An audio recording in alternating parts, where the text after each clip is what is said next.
ನೋಡ್ತಾ ಇದ್ದೀರಲ್ವಾ ಎಷ್ಟು ಸಿಂಪಲ್ಲಾಗಿ ಮತ್ತು ಎಷ್ಟು ಟೇಸ್ಟಿಯಾಗಿ ನಮ್ಮ ಕಸ್ಟರ್ಡ್ ಪುಡ್ಡಿಂಗ್ ಮನೆಯಲ್ಲೇ ರೆಡಿಯಾಗಿದೆ. ಮಾಡೋದು ತುಂಬಾ ಈಸಿ.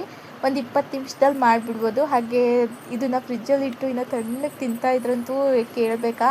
ಮೊದಲಿಗೆ ನಾನು ಹಾಲನ್ನ ಬಿಸಿ ಮಾಡೋಕ್ಕೆ ಇಟ್ಟಿದ್ದೀನಿ. ಇದನ್ನು ಬಿಸಿ ಮಾಡೋಕ್ಕೆ ಇಟ್ಟು ಸೈಡಲ್ಲಿ ಕಸ್ಟರ್ಡ್ ಪೌಡರ್ನ ನೀವು ನಿಮ್ಮ ಏರಿಯಾದಲ್ಲಿ ಯಾವ ಫ್ಲೇವರ್ ಅವೈಲೇಬಲ್ ಇರುತ್ತೋ, ನಿಮ್ಗೆ ಯಾವ್ದು ಫ್ಲೇವರ್ ಇಷ್ಟನೋ ಅದು ತೊಗೊಳ್ಳಿ. ನಾನು ವೆನಿಲಾ ಫ್ಲೇವರ್ ತೊಗೊಂಡಿದ್ದೀನಿ.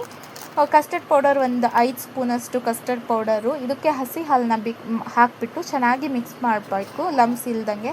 ಕಸ್ಟರ್ಡ್ ಪೌಡರ್ ಸ್ವಲ್ಪ ನಾವು ಮಿಕ್ಸ್ ಮಾಡಿದಾದ್ಮೇಲೆ ಗಟ್ಟಿ ಆಗ್ತಾ ಇರುತ್ತೆ. ಅದನ್ನು ಇದು ಮಾಡಿಕೊಂಡು ಚೆನ್ನಾಗಿ ಮಿಕ್ಸ್ ಮಾಡಿ, ಇದನ್ನು ಮಿಕ್ಸ್ ಮಾಡಿ ಸೈಡಿಗೆ ಎತ್ತಿಟ್ಕೊಳ್ಳೋಣ. ಈಗ ನಮ್ಮ ಹಾಲು ಏನು ಬಿಸಿ ಆಗಿದೆ ಅಲ್ವಾ, ಅದಕ್ಕೆ ನಾನು ಸಕ್ಕರೆನ ಹಾಕಿದ್ದೆ ಮೊದಲೇ.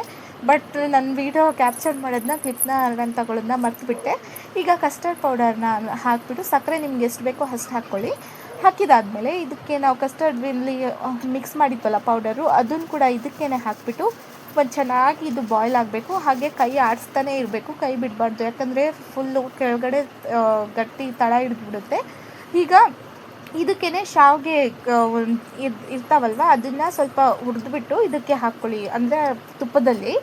ತುಂಬಾ ಚೆನ್ನಾಗಿರುತ್ತೆ. ಸ್ವಲ್ಪ ಗೋಡಂಬಿ ದ್ರಾಕ್ಷಿ ಕೂಡ ಹಾಕ್ಕೊಳ್ಳಿ. ನಾನು ಗೋಡಂಬಿ ಹಾಕಿಲ್ಲ, ದ್ರಾಕ್ಷಿ ಮಾತ್ರ ಹಾಕಿದ್ದೀನಿ.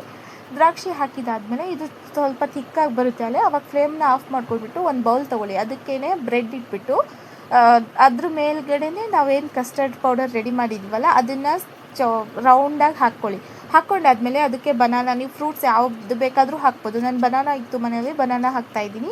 ಬನಾನಾ ಹಾಕಿದ್ಮೇಲೆ ಮತ್ತೆ ಕಸ್ಟರ್ಡ್ ನಾವೇನು ರೆಡಿ ಮಾಡಿದ್ವಲ್ಲ ಅದನ್ನು ಹಾಕಿ ಮೇಲ್ಗಡೆ ಫ್ರೂಟಿನ ಹಾಕಿಬಿಟ್ರೆ ಇದನ್ನು ಈಗ ಫ್ರಿಜ್ಜಲ್ಲಿ ಸ್ವಲ್ಪ ಹೊತ್ತು ಇಡಬೇಕು. ಆದರೆ ನಾನು ಇಟ್ಟಿದ್ದಿಲ್ಲ, ಹಾಗೆ ಆಚೆ ಸ್ವಲ್ಪ ಇಟ್ಟಿದ್ದೆ ರೂಮ್ ಟೆಂಪ್ರೇಚರ್ ಬರೋಕ್ಕೆ.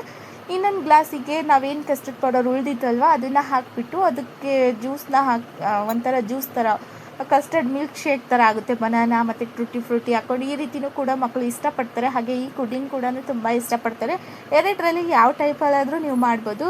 ಟೇಸ್ಟ್ ಮಾತ್ರ ತುಂಬಾ ಚೆನ್ನಾಗಿ ಬಂದಿತ್ತು. ನೀವು ಒಂದ್ಸತಿ ಟ್ರೈ ಮಾಡಿ, ನಿಮಗೆ ಗೊತ್ತಾಗುತ್ತೆ. ಹಾಗೆ ಇದೇ ರೀತಿಯಾದ ಈಸಿ ರೆಸಿಪೀಸ್ ಚಾನಲ್ನ ನೋಡೋಕ್ಕೆ ಬಿಂದುಸ್ ರೆಸಿಪೀಸ್ನ ಸಬ್ಸ್ಕ್ರೈಬ್ ಮಾಡಿ.